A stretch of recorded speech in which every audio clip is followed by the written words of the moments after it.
નમસ્કાર વિદ્યાર્થી મિત્રો, આજે આપણે એક સરસ ટોપિકની ચર્ચા કરવાના છીએ જેનું નામ છે સ્થિર અક્ષને અનુલક્ષીને કોણીય વેગમાન. આપણે આમ તો કોણીય વેગમાન વિશે જાણીએ છીએ. કોણીય વેગમાન L સદિશ બરાબર R સદિશ ક્રોસ P સદિશ. પરંતુ હવે આપણે ચાક ગતિના કિસ્સામાં કોણીય વેગમાન કઈ રીતે સમજી શકીએ એની થોડી ચર્ચા કરવાની છે. તો જરા જોજો, બહુ સિમ્પલ ચર્ચા છે. તો એના માટે આપણે એક ધારણા કરીએ કે ધારો કે કોઈ દ્રઢ પદાર્થ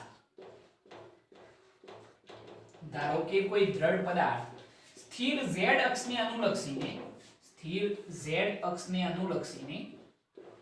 ચાક ગતિ કરે છે.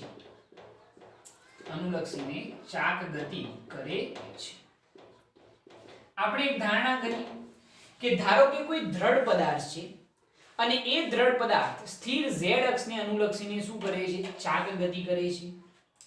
એની અંદરનો કોઈ એક જ કણ આપણે વિચારીએ, કોઈ એક જ કણનું દ્રઢ પદાર્થના કોઈ એક જ કણનું કોણીય વેગમાન જો આપણે કહેવું હોય, કોઈ એક જ કણનું કોણીય વેગમાન જો આપણે કહેવું હોય તો એ શું લખાય? તો L1 સદિશ બરાબર R1 સદિશ ક્રોસ શું લખાય? P1 સદિશ. આવું લખાય ને ભાઈ. કોઈ એક જ કણનું જો આપણે કોણીય વેગમાન કહેવું હોય તો L1 સદિશ બરાબર શું લખાય? R1 સદિશ ક્રોસ P1 સદિશ. આમ તો દ્રઢ પદાર્થની અંદર ઘણા બધા કણો છે, પરંતુ એની અંદરથી કોઈ એક જ કણનું કોણીય વેગમાન કહેવું હોય તો L1 સદિશ બરાબર શું લખાય? R1 સદિશ ક્રોસ P1 સદિશ. આવું સૂત્ર આપણે આગળ જોઈ ચૂકેલા છે. પરંતુ દ્રઢ પદાર્થની અંદર તો n કણો હોય. હવે n કણોનું જો કોણીય વેગમાન કેવું હોય તો કઈ રીતે સમજી શકાય? જરા જોજો. અહીંયા આગળ જો આપણે n કણોનું કોણીય વેગમાન કેવું હોય, n કણોનું કુલ કોણીય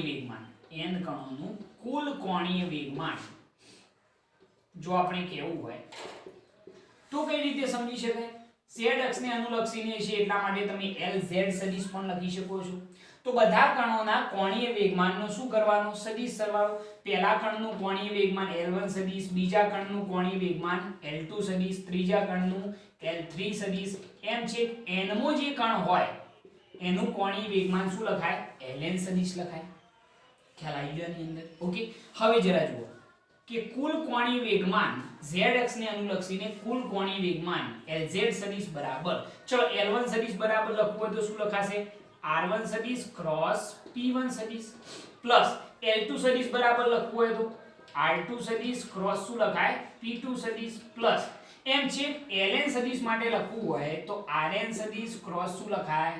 Pn સદિશ. આવું લખી શકાય? બિલકુલ લખી શકાય સાહેબ. કુલ કોણીય વેગમાનનું સૂત્ર આવું બનશે. આને જો આપણે વ્યાપક સ્વરૂપે લખવું હોય તો Lz સદિશ બરાબર, હવે જરા જો R1 cross P1, R2 cross P1 એમ કેટલા સુધીનો સરવાળો છે? તો Rn ક્રોસ Pn સુધીનો. તો વ્યાપક સ્વરૂપે સરવાળો છે એટલે સિગ્મા કેટલાથી કેટલા સુધીનો? તો I બરાબર 1 થી n માં કણ સુધીનો સરવાળો છે ઇન્ટુ Ri સદિશ ક્રોસ શું આવશે? Pi સદિશ. બરોબર. વ્યાપક સ્વરૂપે આ રીતે લખી શકાય કે સરવાળો છે એટલે સિગ્મા ક્યાંથી ક્યાં સુધીનો સરવાળો? તો તમે કહેશો કે I બરાબર 1 થી n માં કણ સુધીનો સરવાળો ઇન્ટુ Ri ક્રોસ શું આવશે? Pi. ઓકે. હવે જરા જુઓ, તમે જાણો છો ભાઈ કે આ જે છે એ I માં કણનું રેખીય વેગમાન છે. જો એની જગ્યાએ લખવું હોય તો Pi બરાબર, જો Pi સદિશ બરાબર mi ઇન્ટુ શું થાય? Vi સદિશ. રેખીય વેગમાન છે તો P બરાબર mv. એના ઉપરથી I માં કણનું રેખીય વેગમાન છે એટલે mi ઇન્ટુ શું લખાય? Vi સદિશ. તો આપણે આના સૂત્ર જો લખવું હોય તો શું લખી શકીએ? જરા જોજો. તો Lz સદિશ બરાબર શું લખાશે? સિગ્મા I બરાબર 1 થી n માં કણ સુધીનો સરવાળો ઇન્ટુ Ri સદિશ ક્રોસ Pi સદિશની જગ્યાએ શું લખવાનું? તો mi ઇન્ટુ Vi સદિશ લખાય. લખાય ને બી આવું? બરોબર. આ રીતે આપણે લખી શકીએ. હવે જરા જુઓ, ખાલી મેં શું કર્યું? Pi ની જગ્યાએ mi ઇન્ટુ શું લખ્યું? Vi. હવે જરા જુઓ કે અહીંયા આગળ જે રેખીય વેગ છે vi એની જગ્યાએ લખવું હોય તો શું લખાય? જો vi સદિશ બરાબર ri સદિશ ઇન્ટુ શું લખાય? ઓમેગા. ri ઇન્ટુ શું લખાય? ઓમેગા. ઓમેગા જે છે એ તો અચળ છે ભાઈ, એ તો z અક્ષની દિશામાં જ રહે. ઓકે, આપણે શું કહ્યું કે vi સદિશ બરાબર ri સદિશ ઇન્ટુ શું લખાય? ઓમેગા. બરોબર. હવે જરા જુઓ, જો એની જગ્યાએ લખીએ તો કુલ કોણીય વેગમાન Lz સદિશ બરાબર સિગ્મા i બરાબર 1 થી n સુધીનો સરવાળો ઇન્ટુ ri સદિશ ક્રોસ mi સદિશ mi ઇન્ટુ vi સદિશની જગ્યાએ શું લખાશે? તો ri સદિશ ઇન્ટુ ઓમેગા લખાય. બરોબર છે. હવે જરા જુઓ, સદિશ સ્વરૂપ આપણે દૂર કરી દઈશું. Lz સદિશ બરાબર સિગ્મા i બરાબર 1 થી n સુધીનો સરવાળો, mi ને આગળ લખીએ તો mi ઇન્ટુ ri સદિશ ક્રોસ ri સદિશ, તો ri નો શું થઈ જાય? સ્ક્વેર થઈ જાય, ઉપરથી સદિશ દૂર થઈ જશે.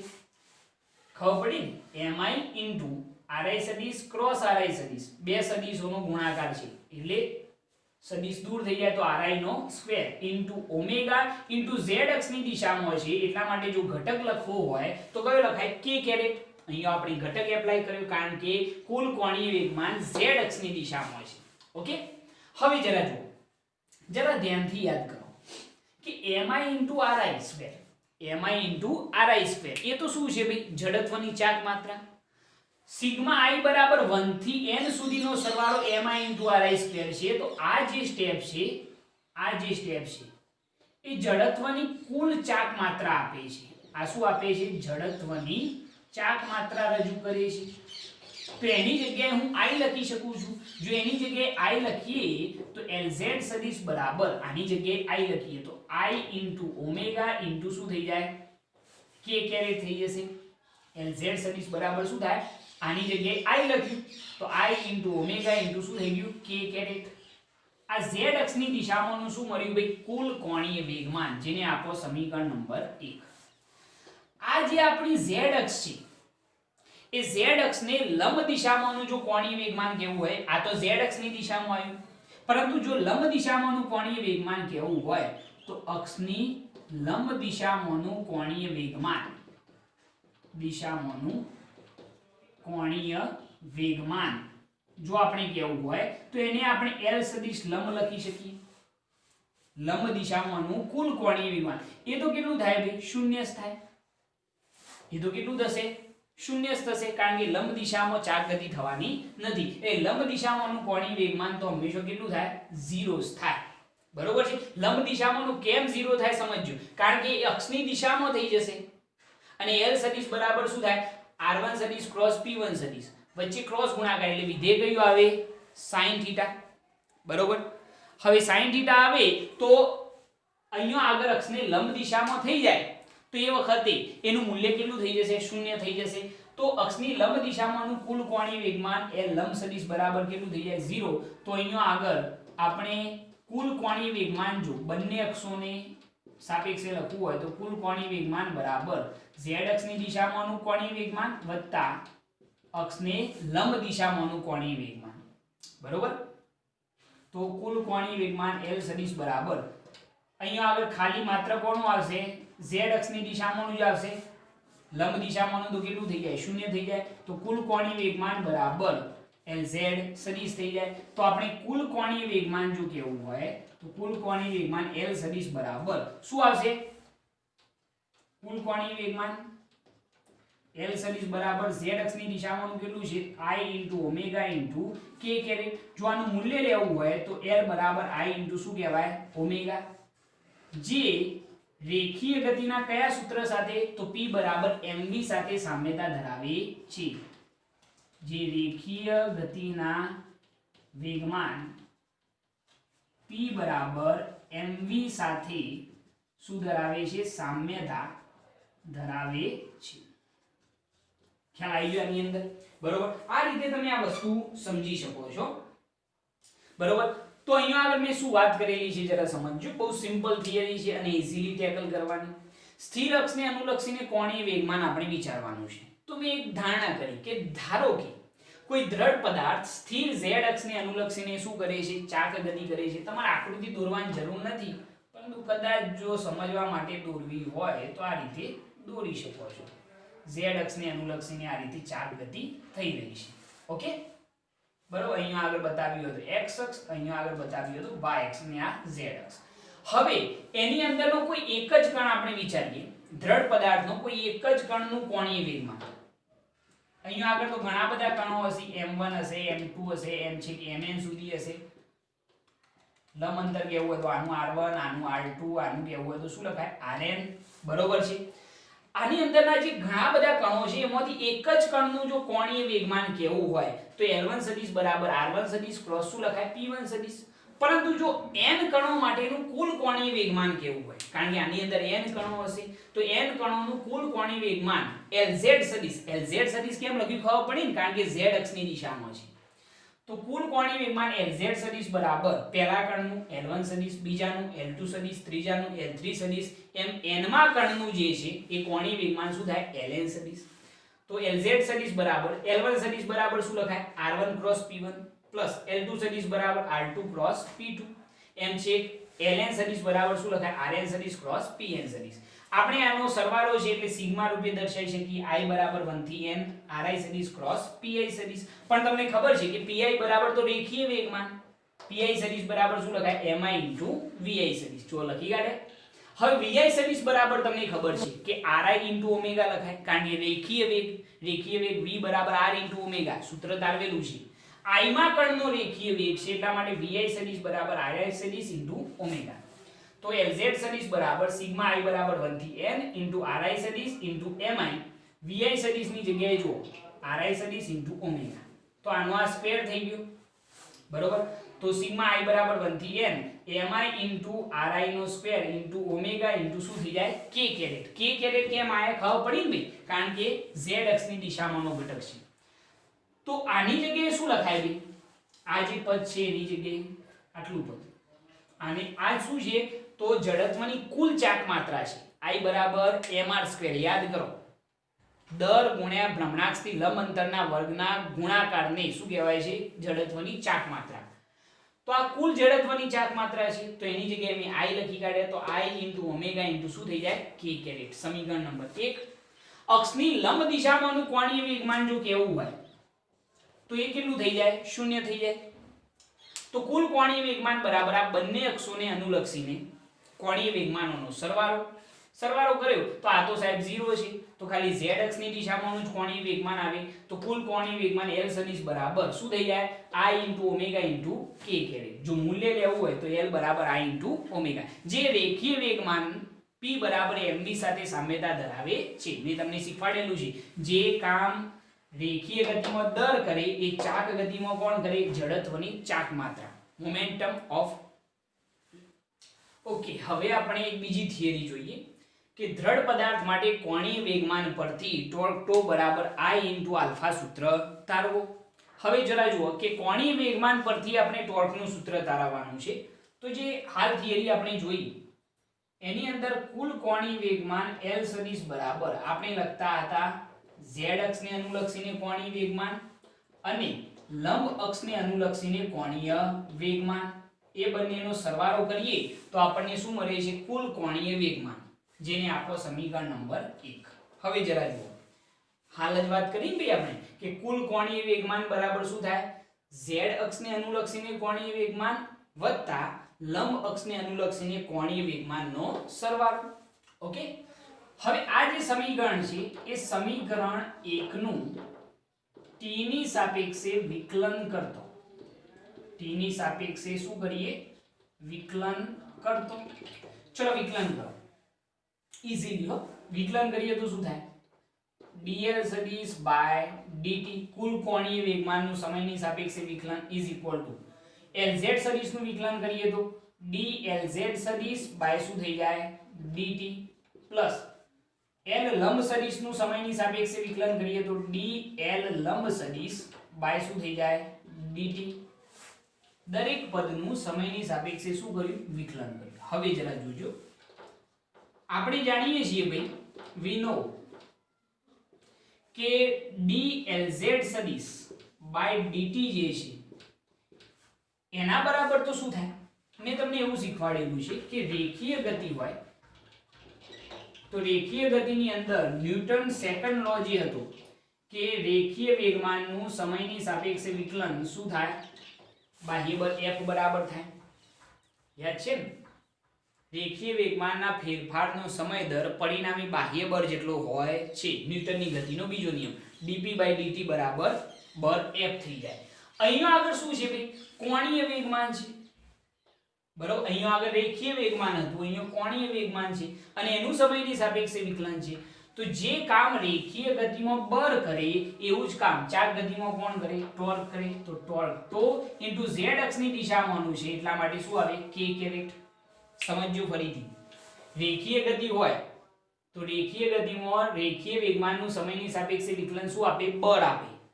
જો ચાક ગતિ હોય તો કોણીય વેગમાનનું સમયની સાપેક્ષે વિકલન શું આપે? ટોર્ક આપે. અને z અક્ષની દિશામાંનું કુલ કોણીય વેગમાન છે એટલા માટે મેં k કેરેટ એકમ લખેલું છે. એકમ સદિશ શું લખ્યો? k caret. ઓકે. અને જે લંબ અક્ષને અનુલક્ષીને છે આ જે છે એ તો અચળ જ રહે છે, મેં તમને પહેલા કહ્યું. એટલા માટે એ તો કેટલું થઈ જાય? શૂન્ય થઈ જાય. લંબ અક્ષની દિશામાં કોણીય વેગમાનના ફેરફારનો સમય દર કેટલો થાય? શૂન્ય થાય. આપણે હાલ જ લખ્યું હતું કે લંબ અક્ષને અનુલક્ષીને કોણીય વેગમાન તો કેટલું થાય? શૂન્ય થાય. એટલે આ તો 0 થઈ ગયા. આની જગ્યાએ આપણે આ લખીશું. બરોબર છે? ઓકે. તો અહીંયા આગળ આપણને મળશે dl સદિશ /dt બરાબર આની જગ્યાએ શું લખવાનું? Torque into k caret. આવું સૂત્ર મળશે. હવે જરા જુઓ, પરંતુ આપણે જાણીએ છીએ કે L સદિશ બરાબર કુલ કોણીય વેગમાન.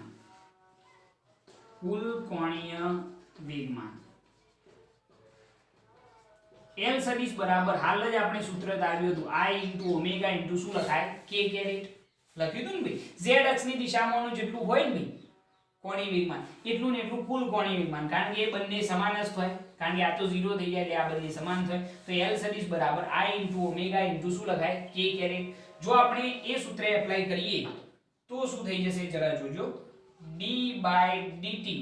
ચલો, કુલ કોણીય વેગમાનની જગ્યાએ શું લખવાનું? I * ઓમેગા * શું લખાય? k કેરેટ બરાબર કુલ કોણીય વેગમાનની જગ્યાએ I * ઓમેગા * k કેરેટ બરાબર ટોર્ક શું આવશે? k caret cancel.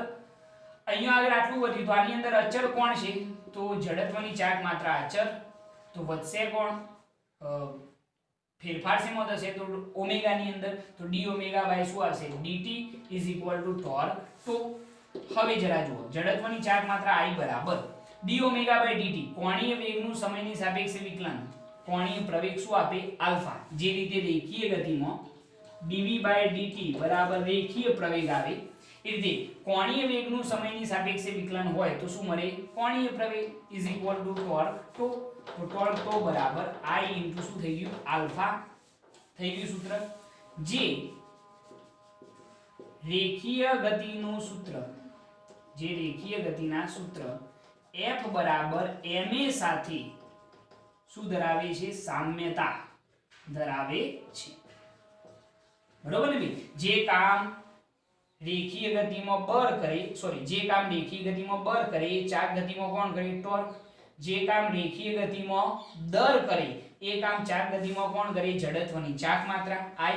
જે કામ રેખીય ગતિમાં રેખીય પ્રવેગ કરે એ અહીંયા કોણ કરે? કોણીય પ્રવેગ. ઓકે. તો આ રીતે તમે આ સૂત્ર તારવી શકો છો. આના માટે તમારી આગળની થિયરી ક્લિયર હોવી જોઈએ. બરોબર?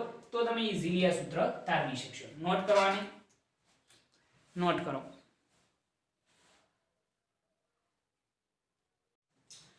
ઓકે, હવે આપણે જોઈએ કોણીય વેગમાન સંરક્ષણનો નિયમ. ટોપિકનું નામ છે કોણીય વેગમાન સંરક્ષણનો નિયમ. જે રીતે આપણે રેખીય વેગમાન સંરક્ષણનો નિયમ જોયો હતો બસ એ જ રીતે કોણીય વેગમાન સંરક્ષણનો નિયમ જોવાનો છે. રેખીય વેગમાન સંરક્ષણના નિયમની અંદર રેખીય ગતિ થતી હતી, અહીંયા આગળ ચાક ગતિ થઈ રહી છે. તો સૌપ્રથમ આના માટે આપણે એ જાણવું પડશે કે સપોઝ આપણે એવું વિચારીએ કે સ્થિર અક્ષને અનુલક્ષીને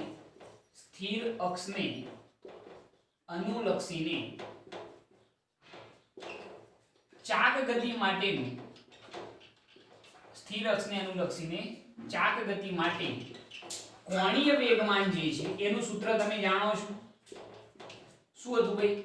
સ્થિર અક્ષને અનુલક્ષીને ચાક ગતિ માટે કોણીય વેગમાન L સદિશ બરાબર I ઇન્ટુ શું લખાય? ઓમેગા સદિશ. બરોબર છે? આ તમને યાદ છે? આ સૂત્ર તો આપણે આગળ ભણી ચૂકેલા છીએ, જેને આપો સમીકરણ નંબર 1, કારણ કે શરૂઆત અહીંયાથી જ થવાની છે. બરોબર? શું વિચારવાનું કે સ્થિર અક્ષને અનુલક્ષીને ચાક ગતિ માટે કોણીય વેગમાન જે છે એ L સદિશ બરાબર શું આવે? I ઇન્ટુ ઓમેગા સદિશ. હવે શું કરીશું જરા જોજો. જે આ કોણીય વેગમાનનું સૂત્ર છે એનું આપણે સમયની સાપેક્ષે વિકલન કરીએ તો સમીકરણ 1 નું t ની સાપેક્ષે વિકલન કરતો, ચલો સમીકરણ 1 નું સમય t ની સાપેક્ષે વિકલન કરો તો શું થાય? dl સદિશ by dt is equal to, અહીંયા આગળ થઈ જશે જડત્વની ચાક માત્રા તો અચળ હોય તો ખાલી કોણીય વેગનું વિકલન થશે તો d ઓમેગા સદિશ બાય શું આવશે? dt. ખ્યાલ રાખજો આ વસ્તુ કે આપણે સમીકરણ 1 નું જો સમયની સાપેક્ષે વિકલન કરીએ તો dl સદિશ બાય dt બરાબર I ઇન્ટુ I કેમ? અચળ થઈ જશે કારણ કે જડત્વની ચાક માત્રા અચળ છે અહીંયા, તો I અચળ ખાલી ઓમેગા સદિશનું સમયની સાપેક્ષે વિકલન તો d ઓમેગા સદિશ બાય dt.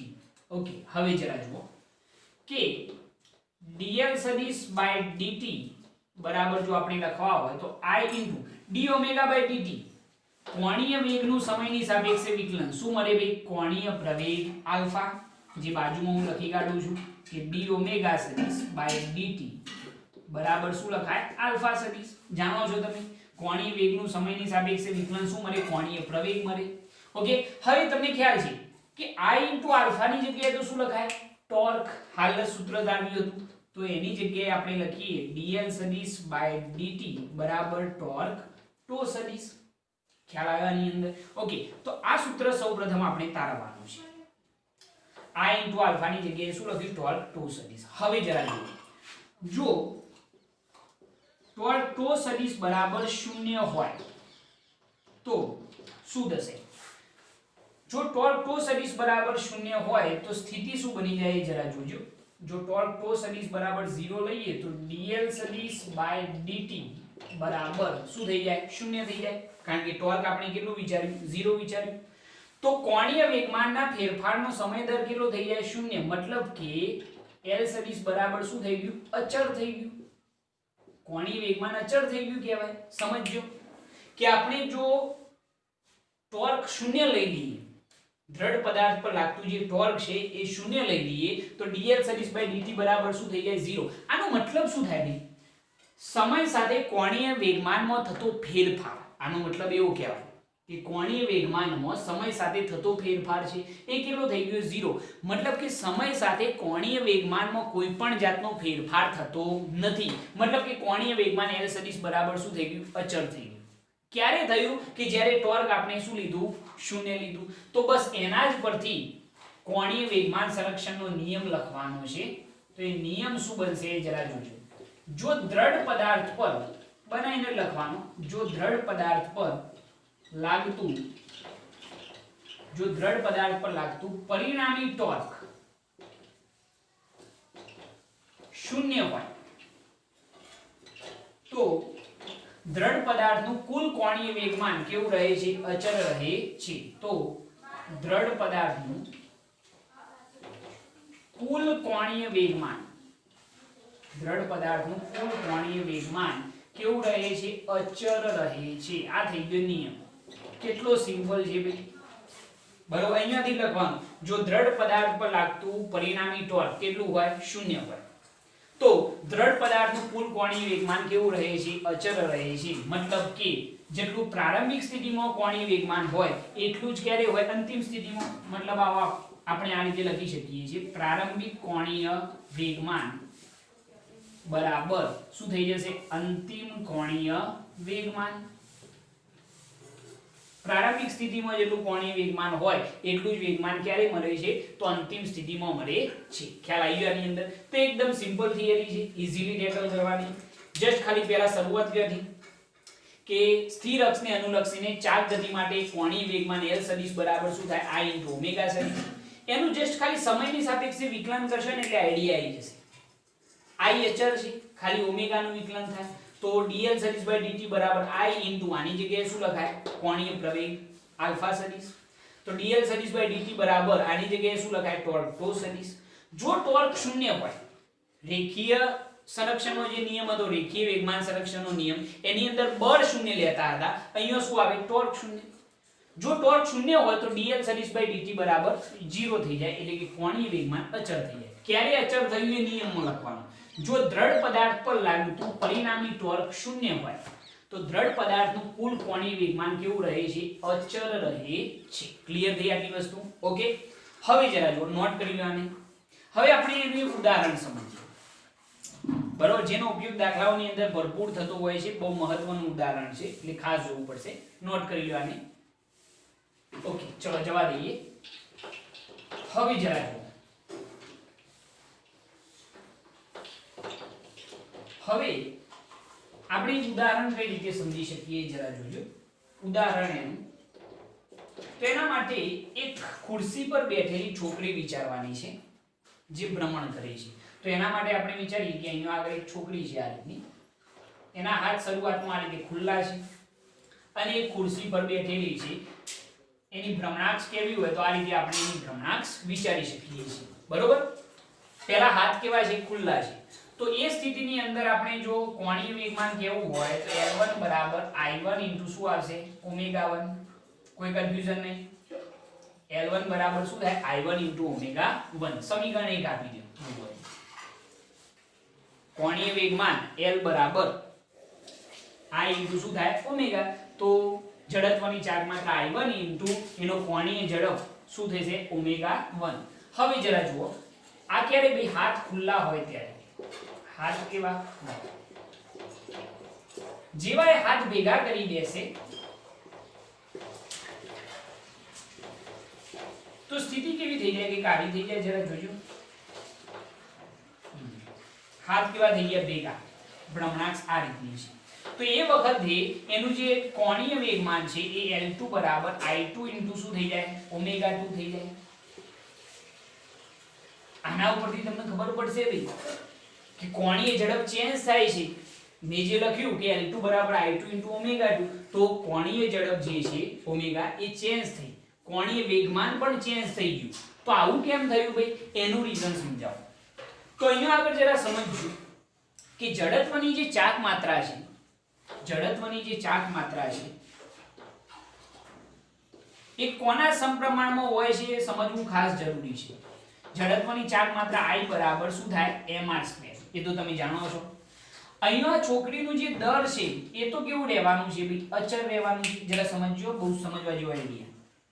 તો જડત્વની ચાક માત્રા કોના સમપ્રમાણમાં હોય તો આના ઉપરથી ખ્યાલ આવે કે સાહેબ જડત્વની ચાક માત્રા જે છે એ ભ્રમણાક્ષથી લંબ અંતરના વર્ગના શું હોય છે સમપ્રમાણમાં હોય છે, બરોબર। હવે જરા વિચારીને કહેજો કે આ બંને પરિસ્થિતિમાંથી કઈ જડત્વની ચાક માત્રા વધારે હશે, હાથ ખુલ્લા હોય ત્યારે કે હાથ ભેગા હોય ત્યારે, બરોબર। હાથ ખુલ્લા હોય તો ભ્રમણાક્ષથી લંબ અંતર સપોઝ હું વિચારી લઉં R1, ભ્રમણાક્ષથી લંબ અંતર કેટલું R1, હાથ ભેગા હોય તો ભ્રમણાક્ષથી લંબ અંતર સપોઝ R2।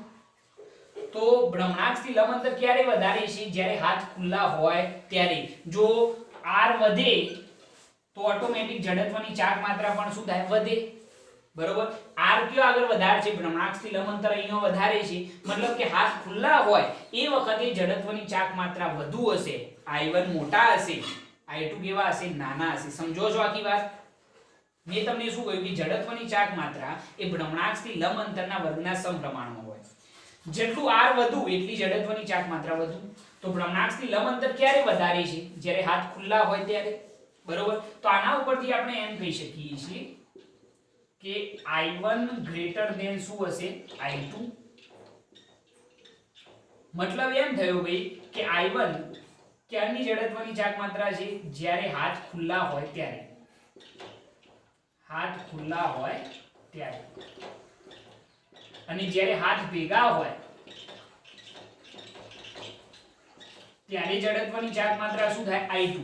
તો બેમાંથી મોટું કોણ હોય તો I1 જ મોટા હોય ને, I1 ગ્રેટર ધેન શું હશે I2 હશે, કારણ કે હાથ ખુલ્લા હોય એટલે જડત્વની ચાક માત્રા વધુ, અને હાથ ભેગા હોય તો જડત્વની ચાક માત્રા ઘટી જશે. એટલે I1 ગ્રેટર ધેન I2 હશે એટલો તો ખ્યાલ આવી ગયો.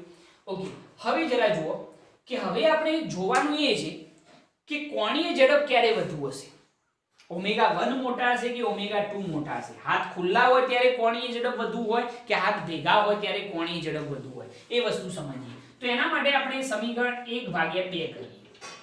સમીકરણ 1/2 શું કરીએ? 2 કરતો. જરા જુઓ તો એના માટે આપણે લઈએ સોરી એવું નહીં કરીએ, આપણે કોણીય વેગમાન સંરક્ષણનો નિયમ એપ્લાય કરીશું. કોણીય વેગમાન સંરક્ષણના નિયમ પરથી, કોણીય વેગમાન સંરક્ષણના નિયમ પરથી પ્રારંભિક કોણીય વેગમાન બરાબર શું થાય? અંતિમ કોણીય વેગમાન. પ્રારંભિક કોણીય વેગમાન કેટલું છે? L1. અંતિમ કોણીય વેગમાન કેટલું? L2. તો L1 બરાબર શું લખાય? I1 * ω1 બરાબર I2 * શું થશે? ω2. કોણીય વેગમાન સંરક્ષણનો નિયમ એપ્લાય કર્યો. હવે જરા જુઓ કે હું I1/I2 લઉં. I2 બરાબર ની આ બાજુ આવે કયો આવે? છેદમાં. તો I1/I2 બરાબર શું થાય? ω2/ω1. આ સૂત્ર મહત્વનું બન્યું. જેવો આપણે કોણીય વેગમાન સંરક્ષણનો નિયમ એપ્લાય કર્યો તો I1/I2 બરાબર શું થાય? ω2/ω1. હવે જરા વિચારો કે I1 મોટા છે, I2 નાના છે, તો કોઈ પણ મોટી સંખ્યા હોય એના ભાગ્યા નાની સંખ્યા કરીએ તો જવાબ ગ્રેટર ધેન શું મળવાનો? 1 મળવાનો છે. તો આનો જે જવાબ છે એ ગ્રેટર ધેન શું મળશે? 1 મળશે. તો આપણે એમ કહી શકીએ છીએ કે ω2/ω1 ગ્રેટર ધેન શું થશે? 1. તો ω2 ગ્રેટર ધેન શું થાય? ω1 થશે. આના ઉપરથી ω2 ગ્રેટર ધેન શું થાય? ω1 થાય ના થાય? કારણ કે આ બંનેનો ગુણો, આ મોટું છે આ નાનું છે, તો મોટામાંથી આપણે કોઈ પણ મોટી સંખ્યા નાની સંખ્યા વડે ભાગીએ તો જવાબ ગ્રેટર ધેન 1 જ મળે. તો ω2/ω1 ગ્રેટર ધેન 1. તો ω2 ગ્રેટર ધેન શું થઈ જાય? ω1. મતલબ શું થયો ભાઈ? કે ક્યારે કોણીય ઝડપ વધુ હોય? તો ω2 જ્યારે હાથ ભેગા હોય એ વખતની કોણીય ઝડપ શું થાય? વધુ થાય. અને હાથ ખુલ્લા હોય એ વખતની કોણીય ઝડપ શું થાય? ઓછી થાય. ω2 ક્યારની કોણીય ઝડપ? હાથ ભેગા હોય ત્યારે. અને ω1 હાથ ખુલ્લા હોય ત્યારે. તો આપણને ખ્યાલ આવે કે જ્યારે હાથ ભેગા હોય એ વખતે કોણીય ઝડપ વધુ હોય અને હાથ ખુલ્લા હોય એ વખતે કોણીય ઝડપ કેવી હોય? ઓછી હોય. ખ્યાલ આવ્યો આની અંદર? બરોબર છે. આ રીતે તમે સમજી શકો, અથવા તો બીજી રીતે પણ સમજી શકાય. જુઓ કે I1 મોટા છે, એ તો ખ્યાલ આવ્યો. I1 મોટા હોય તો ω1 શું હોય? નાના જ હોય, કારણ કે વ્યસ્ત પ્રમાણમાં. I1 વધુ હોય તો ω1 નાના હોય. તો ω1 નાના છે જ નહીં. ω2 ગ્રેટર ધેન શું આવે? ω1. આનો તમે પ્રેક્ટિકલી પણ વિચારી શકો. તમે કોઈ પણ ખુરશી પર બેઠા હોય જે ફરતી હોય તો એની અંદર તમે હાથ ખુલ્લા રાખશો, બરોબર, તો એ વખતે તમારી જડત્વની ચાક માત્રા વધુ હશે અને હાથ ભેગા કરો તો જડત્વની ચાક માત્રા ઘટી જાય. બરોબર. તો એ અનુસંધાનમાં I1 ગ્રેટર ધેન I2 થયા. તો એ વખતે તમે જ્યારે ભ્રમણ કરો છો તો એ વખતે તમે જોશો કે હાથ ભેગા હોય એ વખતે કોણીય ઝડપ વધુ અને હાથ ખુલ્લા હોય તો કોણીય ઝડપ શું થાય? ઓછી થાય. એટલે ω2 ગ્રેટર ધેન શું આવે? ω1. હાથ ભેગા હોય એ વખતે કોણીય ઝડપ વધુ હશે અને હાથ ખુલ્લા હોય તો કોણીય ઝડપ શું થાય? ઘટી જાય. ક્લિયર? તો બહુ સમજવા જેવું ઉદાહરણ છે. પ્રેક્ટિકલી આને વિચારજો તો મજા આવશે. બરોબર. આપણે સરસ ઉદાહરણ સમજાવ્યું છે, આને નોટ કરી લો, બહુ મહત્વનું છે આ.